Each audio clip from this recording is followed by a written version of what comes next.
Good morning dear students, welcome to my YouTube channel Tushar sir का विज्ञान। आज हम क्लास 10th का एक बहुत ही इंपॉर्टेंट सब्जेक्ट स्टार्ट करने वाले हैं, दैट इज इकोनॉमिक्स।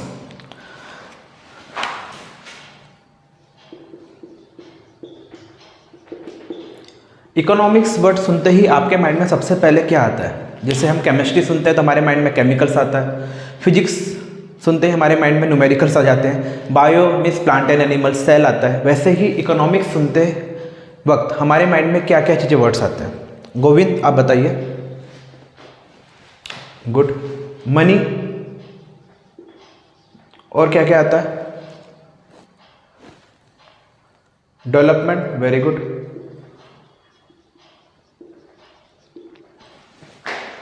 और इकोनॉमिक्स मतलब जैसे इकोनॉमिक्स वर्ड आता है, हमने पेपर में सुना है वर्ड, पेपर में पढ़ते हैं हम, जहाँ भी हमने इकोनॉमिक्स वर्ड सुना है तो हमारे माइंड में सबसे पहले क्या आता है? ओके, वर्ल्ड बैंक भी आता है माइंड में। हाँ, पेपर में हम पढ़ते हैं कि वर्ल्ड बैंक ने इतना लोन दिया इंडिया को फॉर इस वर्क के लिए। Business, very good. इंडस्ट्री, ठीक है। इकोनॉमिक्स की कोई पर्टिकुलर डेफिनेशन होती नहीं है, इकोनॉमिक की कोई पर्टिकुलर डेफिनेशन होती नहीं है। इकोनॉमिक्स एक ब्रांच है आपका जिसमें हम डेवलपमेंट के बारे में पढ़ते हैं, development of a country, overall development of a country. इसमें कुछ पैरामीटर्स होते हैं जैसे हमारे इनकम, हेल्थ, एजुकेशन, ठीक है। ये सभी पैरामीटर्स को ध्यान में रखते हुए हमारी कंट्री कैसे डेवलप कर रही है वो सभी के सभी किस चीज़ में आते हैं? आपके इकोनॉमिक्स में। जैसे कि आपका बुक का ही नाम है, आपकी बुक जो क्लास 10th है उसका नाम क्या है? Understanding economic development. क्या नाम है आपकी बुक का? अंडरस्टैंडिंग इकोनॉमिक डेवलपमेंट, जिसमें आपके 5 चैप्टर्स है। चैप्टर नंबर 1 है आपका डेवलपमेंट। चैप्टर नंबर 1 क्या है आपका? डेवलपमेंट। चैप्टर नंबर 2 है आपका sectors of the Indian economy. 3 type के सेक्टर्स होते हैं आपके, प्राइमरी, सेकेंडरी एंड टर्शियरी। हम डिटेल में पढ़ेंगे उसको। देन उसके बाद है आपका money and credit. Money and credit में हम मनी के बारे में बात करते हैं, मतलब बैंक के बारे में। हमारे इंडिया का सबसे बड़ा बैंक कौन सा है? RBI, reserve bank of India, हम उसकी बात करेंगे।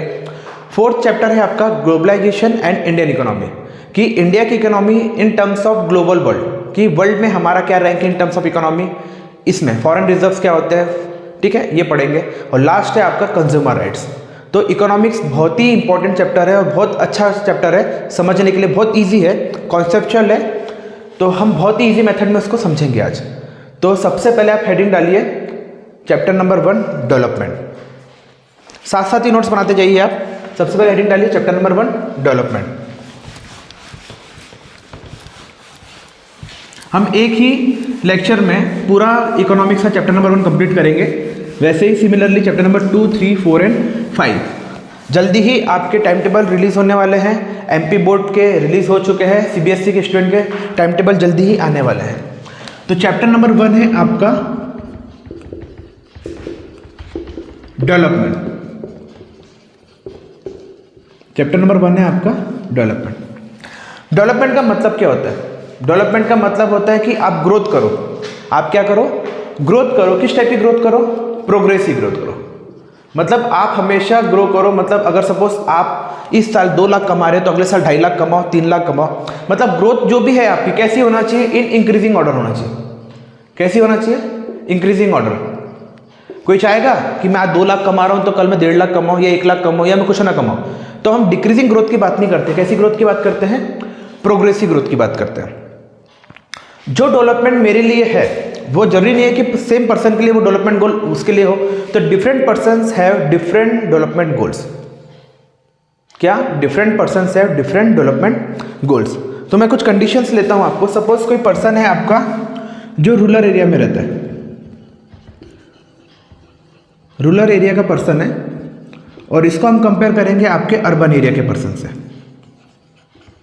अर्बन एरिया का पर्सन, इन दोनों में क्या डेवलपमेंट गोल्स होंगे? जो रूरल एरिया का पर्सन है वो बोलेगा कि मुझको इक्वल वेजेस मिले। इक्वल वेजेस का मतलब हो रहा है मैं जितना काम कर रहा हूं मेरे को उतना पैसा मिले। फिर मुझको ऑल द ईयर काम मिले। उसको क्या मिले, ऑल द ईयर क्या मिले, काम। तो वैसे ही रूरल एरियाज में क्या होता है, सिर्फ 100 डेज का वर्क मिलता है थ्रू गवर्नमेंट, जिसको क्या बोलते हैं, MNREGA. Mahatma Gandhi national rural employment act के थ्रू 2005 में जो आया था, उसके थ्रू पर फैमिली के पर पर्सन को, सॉरी एक पर्सन को कितने दिन का काम मिलता है, 100 डेज का। तो वो क्या चाहता है कि मुझे साल भर का काम मिले। फिर जो भी एग्रीकल्चर है उसका, उसके लिए उसको प्रॉपर इरिगेशन मिले, उसको फर्टिलाइजर प्रॉपरली मिले, उसको यूरिया प्रॉपरली मिले। ये डेवलपमेंट गोल्स किसके होंगे, आपके रूरल पर्सन के। जो पर्सन आपका शहर में रह रहा है, अर्बन में रह रहा है, सिटीज़ में रह रहा है, उसके लिए क्या डेवलपमेंट गोल्स होंगे, वो बोलेगा कि मेरी सैलरी ज़्यादा हो, मतलब मेरी सैलरी कैसी हो, हाई इनकम सैलरी हो, मतलब हाई इनकम की बात कर रहे हैं। और क्या चीज़ें हो सकती है इसके लिए डेवलपमेंट, उसके चिल्ड्रन को प्रॉपर एजुकेशन मिले। कैसे एजुकेशन मिले, प्रॉपर एजुकेशन है, गुड क्वालिटी एजुकेशन मिले। हेल्थ फैसिलिटी उसको प्रॉपरली मिले, कि उसको कोई भी ऑपरेशन करने के लिए बड़े सिटीज़ में जाने की जरूरत ना पड़े, उसकी सिटीज़ में पूरी की पूरी सुविधा होनी चाहिए। ठीक है, ये तो हो गया हमारे अर्बन और ये। ठीक है, महक आप बताइए इसका आंसर। गर्ल्स के लिए क्या क्या डेवलपमेंट गोल हो सकते हैं, गर्ल्स के लिए क्या क्या डेवलपमेंट गोल हो सकते हैं, बताइए। अगर मैं कंपेयर करूं गर्ल्स और बॉयज़ को, तो गर्ल्स के माइंड में क्या चीज़ें चलती है जो उसके लिए डेवलपमेंट गोल्स होंगे एज कंपेयर टू बॉयज़। तो वो क्या बोलेगा, क्या बोलेगी गर्ल्स की, मुझको इक्वल रिस्पेक्ट मिले जो बॉयज़ को मिलती है, इक्वल रिस्पेक्ट मिले जो किसको मिलती है, बॉयज़ को। और क्या मिलेगी, इक्वल फ्रीडम की बात करें कि बॉयज़ को बर्थडे पार्टी में अलाउ करते जाना, मम्मी हमको अलाउ नहीं करती। तो ये सब चीज़ें क्या है आपकी, इक्वल फ्रीडम, इक्वल रिस्पेक्ट। तो ये क्या हो गया, गर्ल्स के डेवलपमेंट गोल्स हो गए। जरूरी नहीं है बॉयज़ के डेवलपमेंट गोल भी ये हो। बॉयज़ के डेवलपमेंट क्या होंगे कि उनको बाइक मिले, कोचिंग जाने के लिए क्या मिले, उनको बाइक मिले, उनको पॉकेट मनी मिले। ठीक है, कोई पढ़ने वाला बच्चा होगा तो वो बोलेगा कि मुझको अच्छी कोचिंग में एडमिशन मिले। अब मुझे कोचिंग के लिए दिल्ली, कोटा ना जाना पड़े, एलन इंस्टीट्यूट हो गया, कोटा हो गया, जो भी कोचिंग क्लासेस हो गई, वो मुझको मेरे घर के होम टाउन पे मिल जाए, सो दैट कम इकोनॉमी में, कम पैसे में मैं क्वालिटी एजुकेशन ले लूँ। हम लोग क्या कर रहे हैं, यूट्यूब प्लेटफॉर्म के थ्रू हम क्या कर रहे हैं, क्वालिटी एजुकेशन दे रहे हैं आप लोग को फ्री ऑफ कॉस्ट में। ठीक है, तो ये क्या हो गया, different persons have different development goals. जो डेवलपमेंट गोल मेरे लिए है वो जरूरी नहीं कि आपके लिए हो, जो आपके लिए हो वो मेरे लिए नहीं हो। तो एवरी पर्सन का डेवलपमेंट गोल क्या होता, अलग अलग। ठीक है, इसको नोट डाउन करिए। फिर हम एक बहुत इंपॉर्टेंट वर्ड पे आने वाले हैं जो आपके बोर्ड के लिए बहुत इंपॉर्टेंट है, whether you are preparing for the MP board examination और फॉर द सीबीएसई और फॉर द आईसीएसई, तीनों के लिए क्वेश्चन बहुत इंपॉर्टेंट है। ठीक है, इसका स्क्रीनशॉट ले लीजिए आप, और जो ऑफलाइन क्लासेस कर रहे हैं आप एक पिक्चर ले लीजिए इसकी। ठीक है, मैं रब करूं।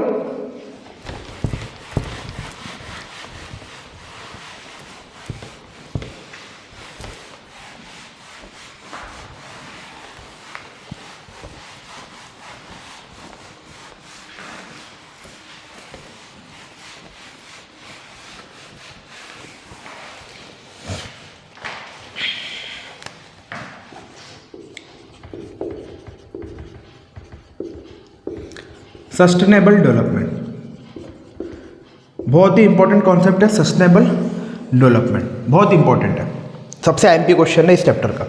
क्या होता है सस्टेनेबल डेवलपमेंट? सस्टेनेबल डेवलपमेंट का मतलब होता है वाइजली यूज ऑफ रिसोर्सेज,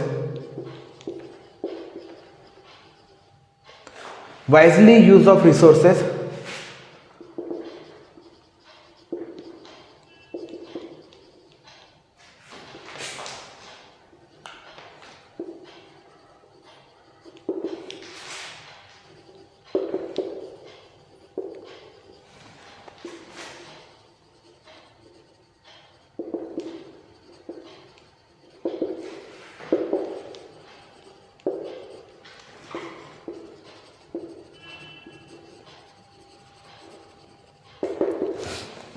क्या होता है wisely use of resources without compromising with the future generation and meet the needs of the present generation.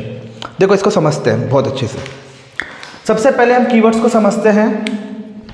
एक फ्यूचर जनरेशन कीवर्ड है आपका, एक प्रेजेंट जनरेशन है, और एक कीवर्ड है आपका रिसोर्स।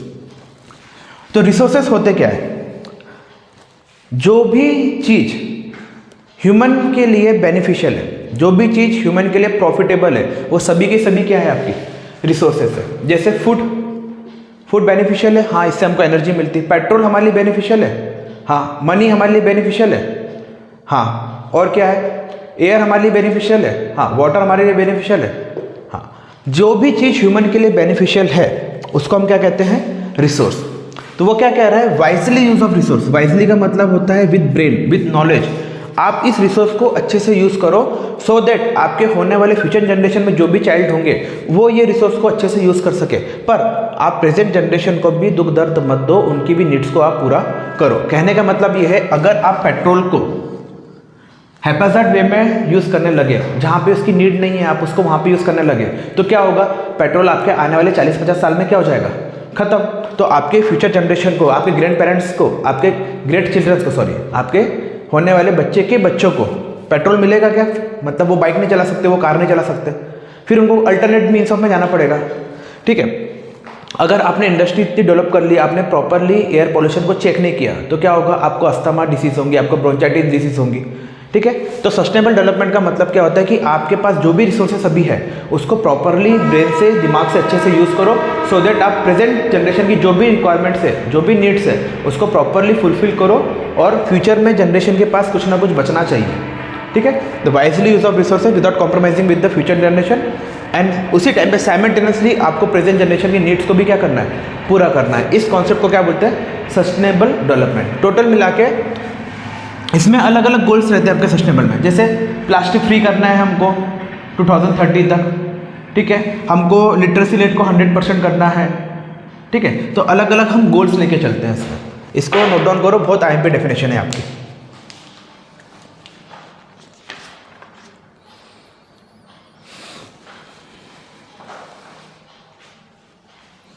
कर लो इसको नोट डाउन।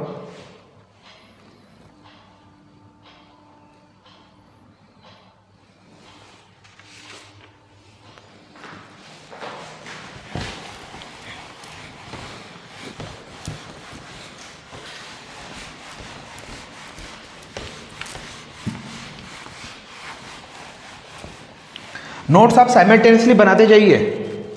ठीक है। अब नेक्स्ट क्वेश्चन है, नेक्स्ट टॉपिक है आपका concept of national development. Concept of national development कि कोई भी कंट्री कैसे डेवलप करती है, इसको आप कैसे आइडेंटिफाई करोगे, कैसे डिफाइन करोगे। कॉन्सेप्ट ऑफ नेशनल डेवलपमेंट, इसको समझने से पहले हमें एक वर्ड समझना है, दैट इज एवरेज इनकम। क्या समझना है हमको? Average income. इसी को हम कहते हैं पर कैपिटा इनकम। इसी को हम क्या कहते हैं? Per capita income.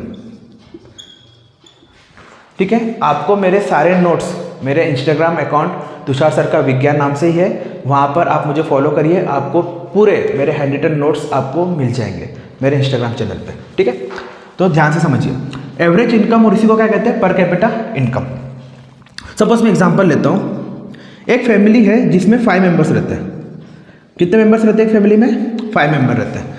Member number जो 1 है, घर का मुखिया मतलब फादर, ये कमा रहा है आपका 200 रुपीज़। कितना कमा रहा है? 200 रुपीज़ पर मंथ में कमा रहा है। ठीक है। एक हमने हाइपोथेटिकल सिचुएशन ली है। जो मेंबर नंबर 2 है वो कमा रहा है आपका 100 रुपीज़। कितना कमा रहा है वो? 100। थर्ड मदर, ये काम करने नहीं जा रही है, तो ये कितने रुपीज़ कमा रही है? 0। इसने कोई इनकम जनरेट किया? नहीं। चौथा बेटा जो है उसने 400 रुपीज़ कमाया। कितने? 400। और जो 5वां लड़का है उसने कमाया आपके 300। कितना कमाया उसने? 300। तो टोटल कितना हो गया? 200 + 100 300 700 1000 रुपीज़। तो टोटल इनकम कितनी होगी फैमिली की आपकी?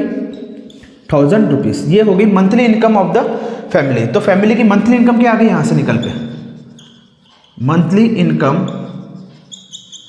Of the family, monthly income of the family निकल के आ गई आपकी 1000 रुपीज़। ठीक है। 1000 रुपये निकल कर आपके आ गए। ठीक है। अब मैं बात कर रहा हूँ एवरेज इनकम की। तो जैसे अपन ने मैथ्स में पढ़ा है, एवरेज क्या होता है आपका? एवरेज क्या होता है मैथ्स में? Sum total of all divided by the number of person. तो सम टोटल कितने हो गए आपके? 1000 डिवाइडेड बाय कितने लोग हैं आपके? 5। तो आया कितना? 200। तो पर कैपिटा इनकम या कहूँ तो average income of the family कितनी हो गई? 200 रुपये। मात्र 200 rupees is the average income of the family. तो पर पर्सन के पास कितना रुपए है? 200 रुपये। ये कॉन्सेप्ट है आपका एवरेज इनकम का। यही कॉन्सेप्ट हमको यूज़ करना है नेशनल डेवलपमेंट में। जो नेशनल डेवलपमेंट का कॉन्सेप्ट है, नेशनल डेवलपमेंट का कॉन्सेप्ट जो है वो लेकर आया था आपका वर्ल्ड बैंक। कौन लेकर आया था? World bank. नेशनल डेवलपमेंट का कॉन्सेप्ट कौन लेकर आया आपका? World bank. ठीक है। वर्ल्ड बैंक एक रिपोर्ट पब्लिश करता है जिसको बोलते हैं वर्ल्ड डेवलपमेंट रिपोर्ट। क्या नाम है इसका? World development report. ये क्वेश्चन आईएमपी है कि वर्ल्ड डेवलपमेंट रिपोर्ट कौन पब्लिश करता है? आपका वर्ल्ड बैंक। ठीक है। अब हम थोड़ा डिटेल में पढ़ते हैं वर्ल्ड बैंक। ठीक है, क्वेश्चन आपका यही आएगा। इसके बाद के पैरामीटर्स में कुछ चीज़ें एक्स्ट्रा बता रहा हूँ जिसको मैं क्या बोलता हूँ? Extra point for extra knowledge. अगर आप मुझसे सीख रहे हो, तुषार से सीख रहे हो, तो you should have extra knowledge as compare to other student. आपके साथ के जो भी स्टूडेंट पढ़ रहे हैं अलग, उनसे कुछ एक्स्ट्रा नॉलेज आपके पास होना चाहिए। वर्ल्ड बैंक जो है, गोविंद ध्यान दीजिएगा, वर्ल्ड बैंक जो है ये आपका स्टैब्लिश्ड हुआ था 1944 में। कब हुआ था इस्टेब्लिश? 1944 में। ठीक है। इसका हेडक्वार्टर कहाँ पर है? इसका हेडक्वार्टर है वॉशिंगटन डीसी। कहाँ पर है? Washington DC. यहाँ पे इसका हेडक्वार्टर है। ठीक है। अभी टोटल मेंबर्स कंट्री कितनी इसमें? 188 मेंबर्स कंट्रीज है। कितनी? 188 मेंबर्स कंट्री है। वर्ल्ड बैंक मतलब जिसको हिंदी में क्या बोलते हैं? विश्व बैंक। ये जो बैंक है ये दो बैंक से मिलकर बना है। कितने बैंक से मिलकर बना है? दो बैंक। पहला बैंक का नाम है IBRD, दूसरे बैंक का नाम है IDA। कितने बैंक से मिलकर बना है? दो बैंक से मिलकर बना है। IBRD, दूसरा बैंक क्या है आपका? IDA। इसका फुल फॉर्म क्या है? International bank for reconstruction and development. फिर से रिपीट करता हूँ, international bank for reconstruction and development. IDA का फुल फॉर्म है आपका इंटरनेशनल डेवलपमेंट एसोसिएशन। ठीक है। दोनों के हेडक्वार्टर कहाँ पर है? आपके वॉशिंगटन में ही है। मेरा क्वेश्चन आपसे जो होमवर्क है कि अभी का करंट प्रेसिडेंट कौन है वर्ल्ड बैंक का, और वो किस कंट्री को बिलोंग करता है। ठीक है। अमरदीप नोट करिए इसको। ये क्वेश्चन मैं पूछूंगा कल आपसे, आते से सबसे पहले आपसे पूछूंगा मैं कि वर्ल्ड बैंक का प्रेसिडेंट कौन है और वो किस कंट्री का बिलोंग करता है। ठीक है। करंट का, अभी 2022 में बात कर रहा हूँ, पहले की बात नहीं कर रहा मैं। ठीक है। इसको नोट डाउन करिए।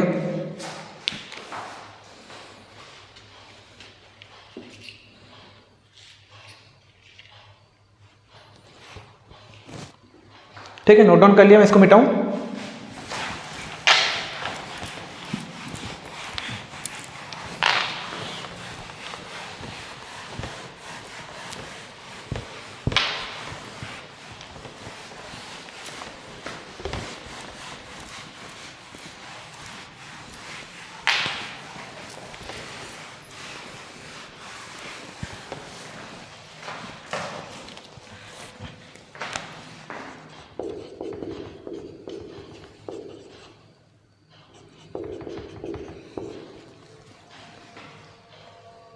देखो, वर्ल्ड बैंक ने आपकी कंट्रीज को अलग अलग टाइप में क्लासिफाई कर दिया। वर्ल्ड बैंक ने क्या किया? आपकी कंट्रीज को क्लासिफाई कर दिया on the basis of average income of the country. इसने बोला एक कंट्री को मैं बोलूँगा भाई हाई इनकम और डेवलप कंट्रीज। क्या कहूँगा मैं? हाई इनकम और डेवलप कंट्रीज। ठीक है। उसने कहा कि जिस कंट्री का, ध्यान से सुनना, जिस कंट्री का पर कैपिटा इनकम आपका 4.5 लाख, टू बी प्रिसाइज कितना? 4,53,000। जिस कंट्री का पर कैपिटा इनकम आपका 4,53,000 होगा, वो कंट्रीज कैसी होंगी? आपकी हाई इनकम कंट्रीज होंगी या कैसी कंट्रीज होंगी? आपकी डेवलप कंट्रीज। एग्जाम्पल क्या होंगे इसके? हाँ Gunpreet, no, India is not a part of develop countries. वो हम पढ़ेंगे, India is a developing country. ठीक है। आपकी बुक में नहीं है, आपकी बुक में सिर्फ develop countries and under develop countries है। मैं तीसरा एक और पॉइंट बताऊंगा आपको एक्स्ट्रा। ठीक है। Very good question. India is not a part of develop countries. ठीक है। सबसे पहली कंट्री जो डेवलप्ड है आपकी वो है USA। As we all know that USA has a very rich economy. उसकी इनकम ज़्यादा है, रिसोर्सेज ज़्यादा है, सब चीज़ उनके पास ज़्यादा है। दूसरा United Kingdom, United State of America, United Kingdom. Then जितने भी आपके यूरोपियन कंट्रीज है वो मैक्सिमम कैसी है आपके develop countries, like Denmark, Norway, ठीक है, स्विट्जरलैंड, ठीक है, Sweden, Germany, these are all develop countries. तो पॉइंट नंबर 1 समझ में आया। वर्ल्ड बैंक ने पर कैपिटा इनकम के बेसिस पे आपकी कंट्री को 2 टाइप में क्लासिफाई कर दिया, high income and develop countries. दूसरा क्लासिफिकेशन है आपका लो इनकम, दूसरा क्लासिफिकेशन है आपका लो इनकम और under develop countries, low income और अंडर डेवलप कंट्रीज। जिस कंट्री की पॉपुलेशन जिस कंट्री की इनकम 37,000, जिस कंट्री की इनकम 37,000 या इससे कम है, जिस कंट्री की बार बार पॉपुलेशन क्यों आ रहा है यार मेरे माइंड में, जिस कंट्री की इनकम 37,000 या इससे कम है वैसी कंट्रीज को क्या कहते हैं, लो इनकम कंट्रीज और अंडर डेवलप कंट्रीज। इसमें कैसी कंट्रीज आएंगी आपकी, मेनली अफ्रीकन कंट्रीज होती है, चाड, बोट्सवाना, ठीक है, मैडागास्कर, मैडागास्कर आइलैंड्स है ना आपके अफ्रीका के वेस्टवर्ड में, ईस्टवर्ड में ये, ठीक है। गुनप्रीत आपके लिए क्वेश्चन जो आपने कहा था मुझसे, आपके क्वेश्चन। अब कुछ कंट्रीज ऐसी होती है जो दोनों के बीच में आती है, कुछ कंट्रीज ऐसी होती है जो दोनों के बीच में आती है, उसको हम बोलते हैं मिडल इनकम कंट्रीज, पर हम ये वर्ड यूज़ नहीं करते, middle income countries word use नहीं करते। हम कौन सा वर्ड यूज़ करते हैं, डेवलपिंग कंट्रीज। कौन सा वर्ड यूज़ करते हैं, डेवलपिंग कंट्रीज, ठीक है।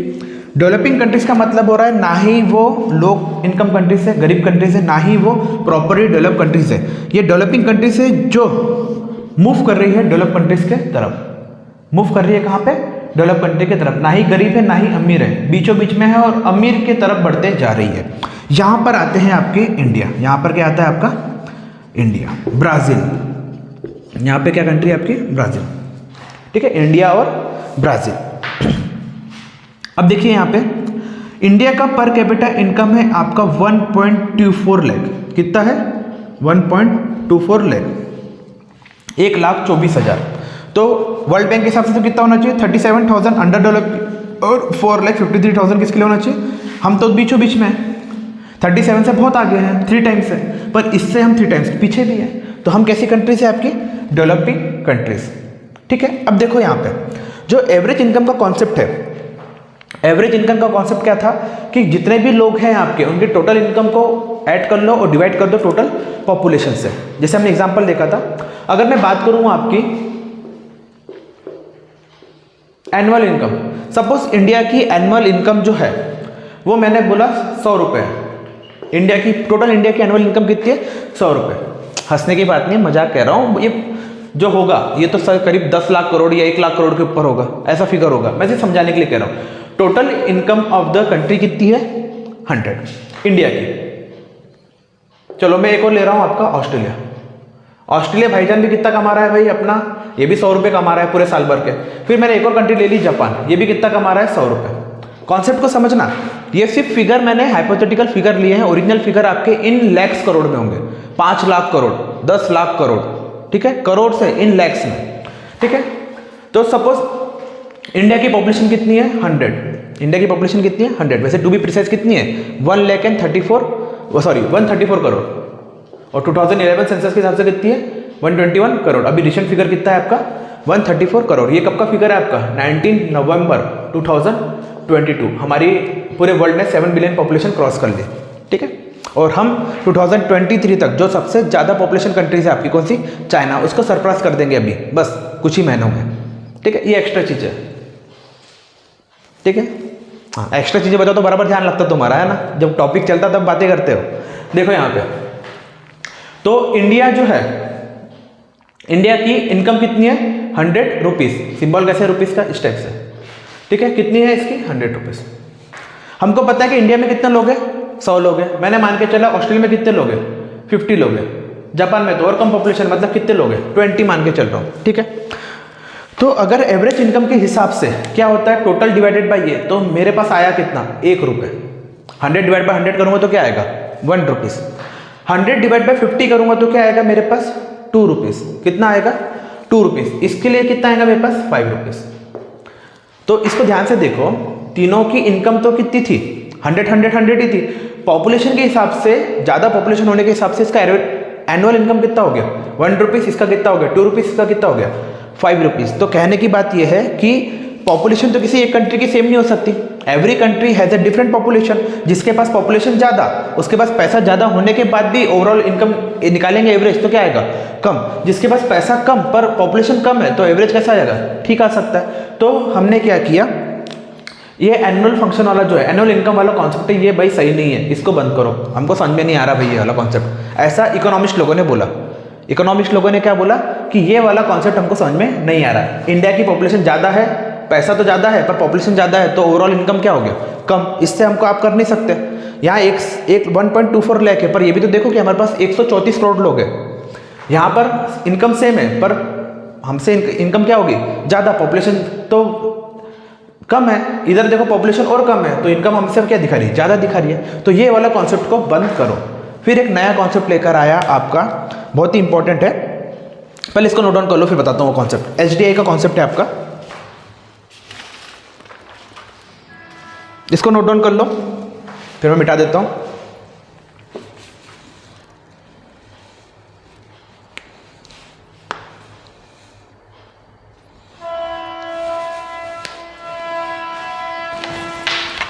तो क्या हुआ, हमने ये वाला कॉन्सेप्ट को रिजेक्ट कर दिया। कौन सा, आपका नेशनल इनकम, मतलब एवरेज इनकम, मतलब पर कैपिटा इनकम को क्या बोला हमने कि नहीं, ये वाला सही पैरामीटर नहीं है। तो एवरी कंट्रीज, डिफरेंट कंट्रीज है डिफरेंट पॉपुलेशन, तो पॉपुलेशन के हिसाब से ये कॉन्सेप्ट आपका बनता है। तो ये वाला पैरामीटर हमको जमा नहीं भाई। तो अभी रिसेंट में हम कौन से पैरामीटर पे बात करते हैं, हम वो बात करने वाले हैं। ये क्वेश्चन भी आपका आता है। क्वेश्चन ये आता है कि ये जो पैरामीटर है, इसको बनाया किसने, इसको कौन रिलीज करता है। और सिविल सर्विस में तो ये क्वेश्चन बहुत आता है कि कौन सी कंट्री अभी फर्स्ट नंबर पे है, इंडिया का रैंक क्या है, और कौन कौन से पैरामीटर है। ठीक है, देखो समझते हैं अब इसको। तो पैरामीटर है आपका एचडीआई। पैरामीटर का क्या नाम है, एचडीआई। इसको कहते हैं ह्यूमन डेवलपमेंट इंडेक्स। क्या कहते हैं, ह्यूमन डेवलपमेंट इंडेक्स। इसकी बैकग्राउंड की स्टोरी बताऊं क्या, सुनो इसके बैकग्राउंड की स्टोरी। एचडीआई जो है ये आपका रिलीज हुआ था 1990 में। कब आया है, 1990 में। इसमें वर्ल्ड के बहुत बड़े इकोनॉमिस्ट, जिनका नाम है महबूब अल हक। क्या नाम है, महबूब अल हक। और वो कहाँ के हैं, आपके पाकिस्तान के। पाकिस्तान ने हम लेके ऐसे चिड़ो मत। जो अच्छे लोग होते हैं पढ़ने वाले, उनकी हमेशा कदर करनी चाहिए, whether it is belong to any one of the country. ठीक है, कंट्री इसमें इंपॉर्टेंट नहीं है, व्यक्ति इंपॉर्टेंट है। तो महबूब अल हक नाम का व्यक्ति है, कहाँ का, आपका पाकिस्तान का। उसने ये पैरामीटर डेवलप किया, डिज़ाइन किया। कब, 1990s में। इसलिए इनको नोबेल प्राइज़ भी मिला है। मेरा क्वेश्चन आपसे, इंडिया के कौन से इकोनॉमिस्ट को नोबेल प्राइज़ मिला है, एनी वन? गोविंद, आशुतोष, आप बताइए। नहीं याद है? इंडिया के जो व्यक्ति, जिसको इकोनॉमिस्ट है, इंडियन इकोनॉमिस्ट, जिसको नोबेल प्राइज मिला है, उसका नाम है अमर्त्य सेन। क्या नाम है, अमर्त्य सेन, हमारे इंडिया का है। ठीक है, इधर देखिए स्टोरी। तो इनने क्या कहा, एक क्वेश्चन जो आता है, एक तो ह्यूमन डेवलपमेंट रिपोर्ट कब बना, 1990 में। क्वेश्चन है कि डेवलप किसने किया, मतलब कौन रिलीज करता है। डेवलप बाय तो ये हो गया, रिलीज कौन करता है इसको, मतलब हर साल इस इंडेक्स को रिलीज कौन करता है। इस इंडेक्स को रिलीज करता है यूएनडीपी। ये क्वेश्चन है आपका, स्टेट बोर्ड के एग्जाम में ये क्वेश्चन आता है कि एचडीआई का फुल फॉर्म क्या है, ह्यूमन डेवलपमेंट इंडेक्स। इसको रिलीज कौन करता है, यूएनडीपी। इसका फुल फॉर्म है united nations development programme. United nation development programme. ठीक है, तो इनने क्या कहा, ह्यूमन डेवलपमेंट इंडेक्स में भाई इनकम को हम नहीं लेते, इनकम को हम नहीं लेते। हमको तो कोई अच्छा सा पैरामीटर चाहिए जिसमें हम डिस्कवर कर सके कि सही में कोई कंट्री आपकी डेवलप कर रही है या नहीं। ठीक है, कंट्री आपकी डेवलप कर रही है या नहीं। तो इनने 3 पैरामीटर्स दिए। कितने पैरामीटर्स दिए इसने? पैरामीटर्स इनने कितने पैरामीटर्स दिए आपके? 3। इसने कहा कि भाई साहब आपको एवरेज इनकम तो लेना ही पड़ेगा, क्योंकि पैसा ही सभी चीज़ का प्रोग्रेस को, अगर आपके पास ज़्यादा पैसा है, आप ज़्यादा प्रोग्रेसिव हो, जिसके पास पैसा कम है वो कम प्रोग्रेसिव। तो उसने बोला कि भाई एवरेज इनकम को तो लेना पड़ेगा, उसको तो मैं छोड़ नहीं सकता। ठीक है, तो फिर बाकी के 2 पैरामीटर्स कौन से हैं? तो दूसरा पैरामीटर है आपका एजुकेशन। दूसरा पैरामीटर क्या है आपका? एजुकेशन। वेरी इंपॉर्टेंट है। उसने बोला जिस कंट्री के बच्चे प्रॉपरली एजुकेटेड हैं या उनको प्रॉपरली एजुकेशन मिल रहा है, वो क्या है? कंट्री आपकी डेवलप है। ठीक है, जैसे सीरिया, वहाँ के बच्चों को एजुकेशन मिल पा रहा है क्या? नहीं। ठीक है, हमारे कंट्री का एजुकेशन बच्चों को मिल पा रहा है, हाँ, पर कंपेयर टू अदर कंट्रीज हमारा एजुकेशन सिस्टम क्या है? बहुत बैकवर्ड है। अभी मैं आपको रियल फिगर बताऊंगा हमारे इंडिया की रैंक क्या है, तो आप देख के सरप्राइज हो जाओगे देख के कि इंडिया की पॉपुलेशन इतनी ही गईबीती है क्या इसमें। तो पहला क्या हो गया आपका? Average income. दूसरा क्या है आपका? एजुकेशन। ठीक है, तीसरा हेल्थ, और इसी को क्या बोलते हैं? लाइफस्टाइल। जिस कंट्री में प्रॉपर हेल्थ इंफ्रास्ट्रक्चर है, जिस कंट्री में प्रॉपरली मेडिकल फैसिलिटीज है, उनकी लाइफस्टाइल क्या होगी? अच्छी होगी, हेल्दी होंगे। तो ये 3 पैरामीटर उन्होंने लिया, average income, education and health. ठीक है, ये तीनों पैरामीटर से उन्होंने इंडेक्स बनाया जिसको क्या बोलते हैं? Human development index. इसको रिलीज कौन करता है? UNDP। ठीक है, ये क्वेश्चन आता है, average income, education and health, 3 parameter से। अब मेरा क्वेश्चन, ह्यूमन डेवलपमेंट इंडेक्स जो है, इंडिया का रैंक क्या है? What is the rank of India on human development index? ठीक है, अभी रिसेंट का पूछ रहा हूं मैं, 2022 का।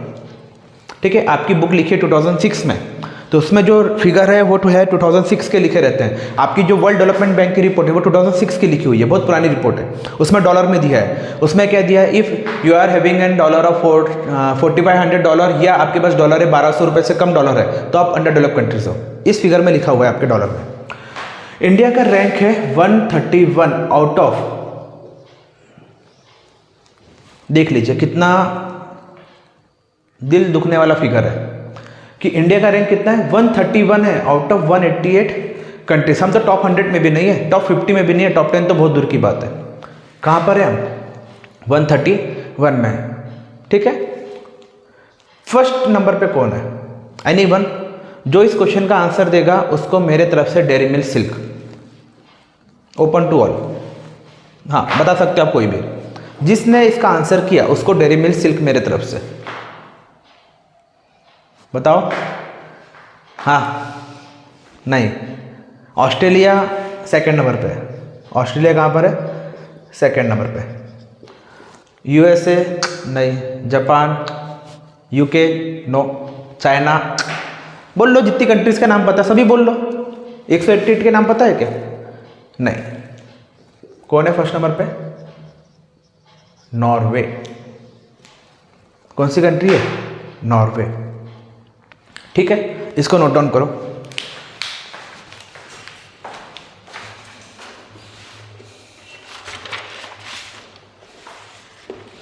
अब आ रहे हैं हम टॉपिक के चैप्टर के लास्ट टॉपिक में, दैट इज नेशनल इनकम। फिर उसके बाद कुछ टर्मिनोलॉजीज भी है अपनी, लिटरेसी रेट क्या है, ठीक है, सेक्स रेशियो क्या होता है, इन्फेंट मोर्टेलिटी रेट क्या है, नेट अटेंडेंस रेशियो क्या है, ये चीज़ें भी पढ़ना है। ठीक है, मिटा दो इसको, स्क्रीनशॉट ले लीजिए इसका।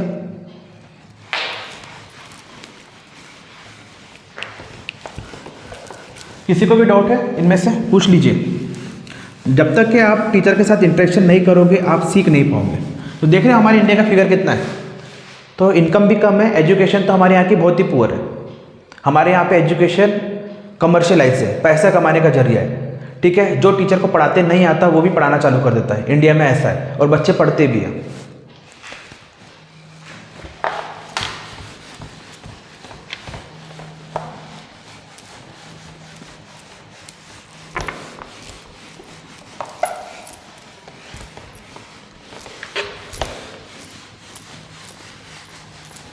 डस्टर कहाँ गया, दिख नहीं रहा duster, had to use, thank you. अब आपका कॉन्सेप्ट है नेशनल इकोनॉमी,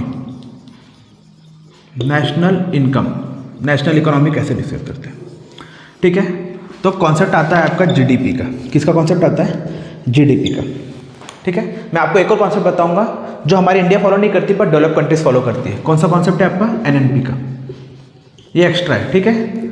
हमारी कंट्री भी इसको फॉलो करने वाली है सुन। तो आपकी बुक का कॉन्सेप्ट है, पहले हम इसको समझते हैं। इसका सबसे पहले जीडीपी का फुल फॉर्म क्या होता है? Gross domestic product. क्या होता है? Gross domestic product. डोमेस्टिक मतलब क्या होता है? घरेलू। ये बड़ा अपन ने सुना है डोमेस्टिक फ्लाइट। डोमेस्टिक फ्लाइट मतलब क्या होता है? जो फ्लाइट हमारे इंडिया के अंदर ट्रैवल करती है उसको क्या बोलते हैं? Domestic flight. इसके लिए हमको वीज़ा लगता है क्या? नहीं। तो कहने का मतलब क्या है,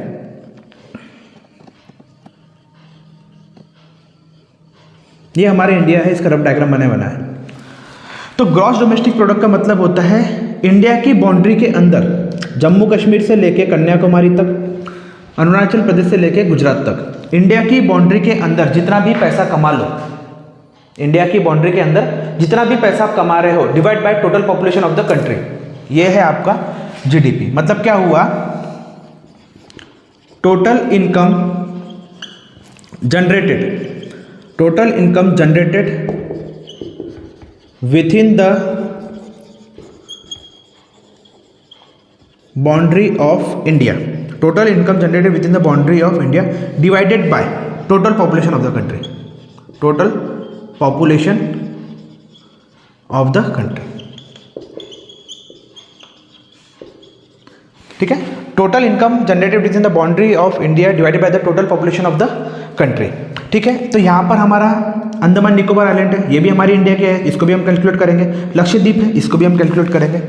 तो कहने का मतलब क्या कह रहा है, जम्मू कश्मीर में कोई व्यक्ति कमा रहा है 1 लाख रुपए, उसको भी हम कैलकुलेट करेंगे। अंडमान निकोबार में कोई 10,000 रुपये कमा रहा है, उसको भी कैलकुलेट करेंगे। गुजरात में कोई मर्चेंट आपका, ठीक है, वो 1 करोड़ कमा रहा है, उसको भी कैलकुलेट करेंगे। मुंबई में आपका अंबानी जी है, वो 1 लाख करोड़ कर रहे हैं, उसको भी कैलकुलेट करेंगे। इधर अरुणाचल प्रदेश में कुछ है, ये 100 रुपये कमा रहा है, इसको भी कैलकुलेट करेंगे। मतलब सभी पैसा जो इंडिया की टेरिटरी के अंदर कमा रहे हो सबको हम क्या करेंगे? एडअप करेंगे। एडअप करने के बाद टोटल पॉपुलेशन जो है इंडिया की 134 करोड़, इससे क्या कर देंगे? डिवाइड। तो अब जो निकल के आ रहा है उसको हम क्या कहते हैं? जीडीपी। उसको क्या कहते हैं? जीडीपी। तो हर कंट्रीज की जीडीपी अलग अलग है, उससे हम कैलकुलेट करते हैं। जिसकी जीडीपी ज़्यादा उसके पास पैसा ज़्यादा, जिसकी जीडीपी कम वो थोड़ी गरीब कंट्रीज, ठीक है। अब इसमें कैच क्या है? मतलब ये वाला कॉन्सेप्ट डेवलप कंट्रीज क्यों यूज़ करती है? इसमें कैच क्या है? कहने का मतलब है, सपोज कोई film actor, suppose Sunny Leone, हाँ हंस ले, नाम ले लेते थे। सनी लियोन आपका नहीं, क्या है, सनी लियोन जो है वो मुंबई में आ रही है, मुंबई में रहती है। हमारी इंडिया की है क्या? नहीं। हमारी इंडिया की है क्या? नहीं। आतिफ असलम, अब तो चलो बैन हो गए पाकिस्तान एक्ट्रेस, पर पहले आतिफ असलम भी था, हमारे इंडिया का था क्या? नहीं। कहाँ का था? पाकिस्तान का। तो इनने जो भी रेवेन्यू जनरेट किया, जो भी पैसा इनने कमाया, इसको भी हमने क्या करा? कैलकुलेट करा। इसको भी हमने क्या करा? कैलकुलेट करा। पर ये जो पैसा इसने कमाया वो हमारी इंडिया में कमाया है, ठीक है, पर हमारी इंडिया में यूज़ कर रहा है क्या? नहीं। वो तो अपने पाकिस्तान वाले को ले आकर देगा ना। वो किसको देगा?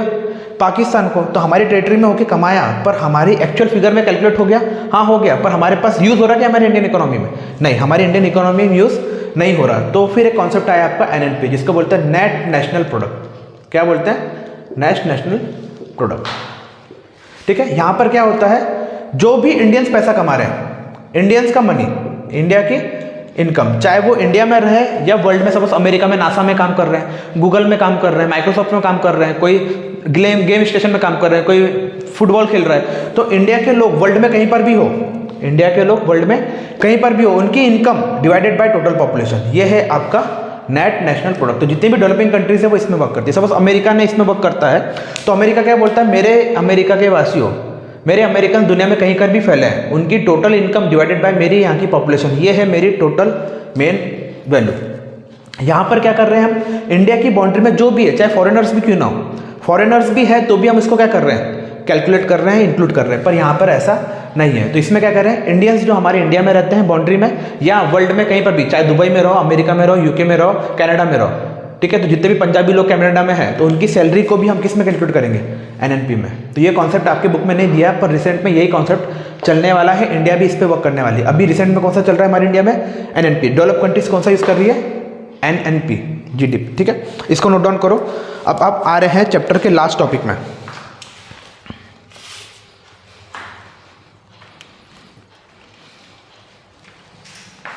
लिख लीजिए इसको,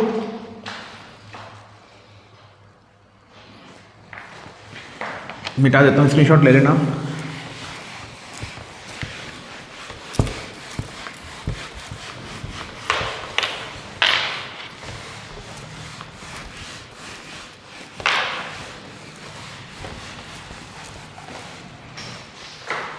अब आ रहे हैं हम सम टर्मिनोलॉजीज में। सबसे पहली टर्मिनोलॉजी है आपकी IMR। इसको कहते हैं इन्फेंट मोर्टेलिटी रेट। क्या कहते हैं, इन्फेंट मोर्टेलिटी रेट। इसका मतलब देखो क्या होता है, इन्फेंट मोर्टेलिटी रेट का मतलब क्या होता है, जो भी आपके न्यू बॉर्न बर्थ हो रहे हैं, जो भी बच्चे आपके पैदा हो रहे हैं, 1 साल की एज होने तक, 1 ईयर की एज होने के पहले अगर उनकी डेथ हो गई, तो जितने भी बच्चे आपके पैदा हो रहे हैं, weather it is a boy और अ गर्ल, 1 साल के बच्चे होने के पहले अगर इसकी डेथ होती है, उसको क्या बोलते हैं, इन्फेंट मोर्टेलिटी रेट। इन्फेंट मतलब होता है छोटा, नवजात शिशु। तो इंडिया का मोर्टेलिटी रेट क्या है, इंडिया का इन्फेंट मोर्टेलिटी रेट है 27.4 आउट ऑफ।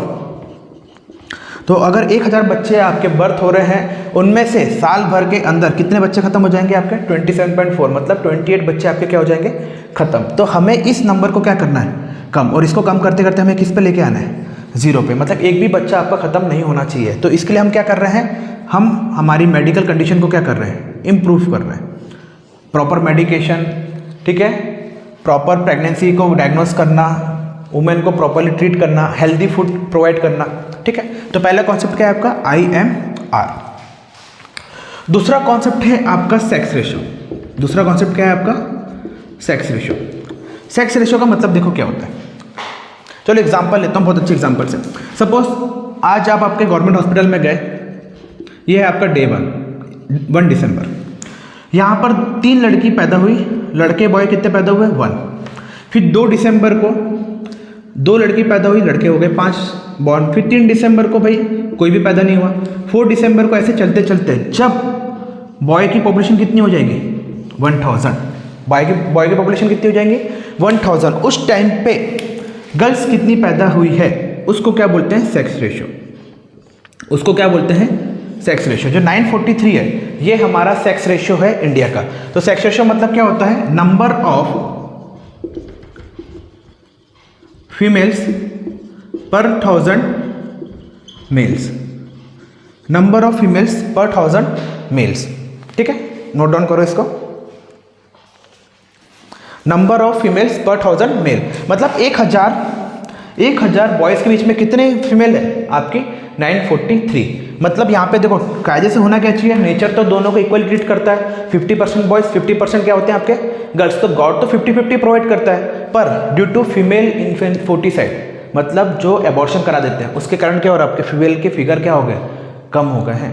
फीमेल के फिगर क्या हो गए हैं आपके, कम हो गए हैं, ठीक है। तो हमें क्या करना है, दोनों को इक्वल लेके आना है, ठीक है। हमारे एमपी की बात करूं मैं, तो सबसे अच्छा लिटरेसी सेक्स रेशियो कहाँ का है हमारा, बालाघाट का, वहाँ पे 104 है, 1004 है। मतलब 1000 लड़कों में कितनी लड़कियाँ हैं, 1004, ठीक है। अब देखो सबसे पहला स्टेट कौन सा है आपका, जिसका सेक्स रेशियो सबसे अच्छा है, दैट इज केरला। कितना है, 91, आई थिंक 94%, सॉरी 94% है। दूसरा आपका लक्षद्वीप, दूसरा कौन सा आपका, लक्षद्वीप, इसका है 91%, ठीक है।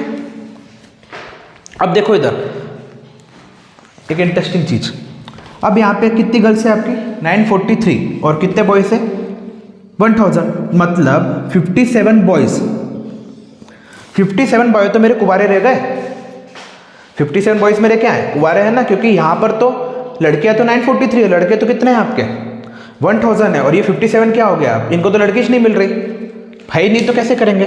जैसे आपके सलमान खान, रतन टाटा, कौन से आपके बाबा रामदेव, अटल बिहारी वाजपेयी, और यही 57 जो है ये पूरी कंट्री का फिगर बदल देते हैं। फिगर बदल देने का मतलब इंडिया के लिए ऐसा काम कर देते हैं कि उनको वर्ल्ड में रिकॉग्निशन मिलता है। रतन टाटा जी, उन्हें शादी नहीं करी पर आज टाटा जी को इतने रिस्पेक्ट के साथ पूछा जाता है पूरे वर्ल्ड में। टाटा नमक से, टाटा ट्रैक्टर से लेकर, ट्रक से लेकर हर एक चीज़। बाबा रामदेव योगा के फील्ड में शायद इन्हें जितना किया है शायद ही कोई व्यक्ति आने वाले 50 साल में कोई कर पाए। ठीक है, अटल बिहारी वाजपेयी ग्रेट पॉलिटिशियन, बहुत डाई हार्ट रिस्पेक्ट है मेरी उनके लिए। ग्वालियर में बॉर्न हुए थे वो, हमारे यहीं के हैं, मध्य प्रदेश के। ठीक है, तीसरा है आपका लिटरेसी रेशियो। तीसरा क्या है आपका? लिटरेसी रेशियो या लिटरेसी रेट। लिटरेसी रेट को समझने से पहले समझना है हमको लिटरेसी होती क्या है। लिटरेसी का मतलब होता है पढ़ा लिखा। लिटरेसी का लैंग्वेज में क्या कहते हैं? पढ़ा लिखा। पर इसकी डेफिनेशन है a person of the age group of 7, a person of the age group of 7, 7 साल की उम्र तक, 7 साल की उम्र तक जो बच्चा पढ़ना लिखना बोलना, क्या 7 साल की उम्र तक जो बच्चा पढ़ना लिखना बोलना कोई भी लैंग्वेज में, आपकी मदर लैंग्वेज में अगर उसको आता है तो वो लिटरेट है। यह है definition, a person who is able to speak right, ठीक है, ऑन हिज मदर टंग। और किस साल तक? 7 साल तक। तो जो बच्चा आपका 7 साल की एज में रीड कर सकता है, क्या कर सकता है? रीड कर सकता है, स्पीक बोल सकता है, ठीक है, और राइट कर सकता है। 7 साल की एज तक जिसको पढ़ना लिखना बोलना आता है वैसे पर्सन को हम क्या कहते हैं? Literate person. हमारे इंडिया का लिटरेसी रेट है 74.3 आउट ऑफ 100। कितना है हमारा? 74.3। ये जो फिगर है ये करंट फिगर है आपका 2022 का। आपके बुक में जो फिगर है 71, आई थिंक 71 इज गिवन है, तो वो 2000 पुराना है। ये फिगर है आपका 2011 सेंसस का। किसका सेंसस है? सेंसस मतलब क्या होता है? जनगणना, जो 10 सालों में एक बार होती है। ये कब हुई थी आपकी? लास्ट 2011 में। अभी कब होना था? 2021 में, पर ड्यू टू कोविड सिचुएशन आपकी सेंसस अभी नहीं हो पाई। तो 2011 सेंसस के हिसाब से कितना है आपका? 74.3। ठीक है, तो आज हमने क्या क्या सीखा? आपका डेवलपमेंट क्या होता है, फिर सबसे IMP question for board exam that is sustainable development. Sustainable development के बाद सबसे आईएमपी क्वेश्चन है आपका एवरेज इनकम। एवरेज इनकम क्या होता है? Total population, total income divided by the population. फिर आता है आपका वर्ल्ड डेवलपमेंट रिपोर्ट, किसने डेवलप किया? आपका वर्ल्ड बैंक ने। उसके हिसाब से कंट्रीज 2 टाइप से डिवाइड की गई, डेवलप्ड और अंडर डेवलप। उसके बाद हमने पढ़ा आपका नेशनल इनकम। नेशनल इनकम का कॉन्सेप्ट था जीडीपी का, जीडीपी हमको समझना है। एनएनपी तो मैंने एक्स्ट्रा आपको बता दिया। फिर आपका आता है एचडीआई, ह्यूमन डेवलपमेंट इंडेक्स, किसने बनाया? UNDP, united nation development programme ने। कब बनाया? 1990 में बनाया। किसने दिया? पाकिस्तान इकोनॉमी, जिसका नाम था महबूब अल हक। उसके बाद कुछ टर्मिनोलॉजीज पढ़ी हमने। सबसे infant mortality rate, sex ratio, literacy rate. एक और है आपका, मैं भूल गया था, एक और है आपका नेट अटेंडेंस रेशियो। क्या है आपका? Net attendance ratio. Net attendance का रेशियो का मतलब होता है 0 to 6 ईयर के एज ग्रुप में, 0 to 6 ईयर के एज ग्रुप में जो आपके स्कूल अटेंड कर रहे हैं आपके सेम एज ग्रुप के पर्सन के साथ, उसको बोलते हैं नेट अटेंडेंस रेशियो। ठीक है, तो ये है आज आपका चैप्टर नंबर 1 इकोनॉमिक्स का डेवलपमेंट कंप्लीट हो गया है। जल्दी मैं चैप्टर नंबर 2, 3, 4 और 5 लेके आऊँगा, जिसमें एक ही लेक्चर में 1 कंप्लीट शॉर्ट में हम क्या करेंगे? आपका पूरा इकोनॉमिक्स का चैप्टर कंप्लीट कर देंगे। विद इन ये अपकमिंग वीक में ही मैं आपके 5 चैप्टर लेके आ जाऊँगा इकोनॉमिक्स के। अगर आपको चैप्टर इंपॉर्टेंट लगा, बेनिफिशियल लगा, आपको इससे कुछ मदद मिली है, तो प्लीज़ चैनल को सब्सक्राइब करिए, शेयर करिए अपने फ्रेंड के साथ, इसको लाइक करिए और कमेंट में लिख के बताइए कि चैप्टर कैसा लगा आपको सीखे या नहीं। Thank you. यहाँ मिलेगा आपको बहुत सारा ज्ञान ओनली विथ तुषार सर का विज्ञान। तो please follow, share and subscribe. Thank you.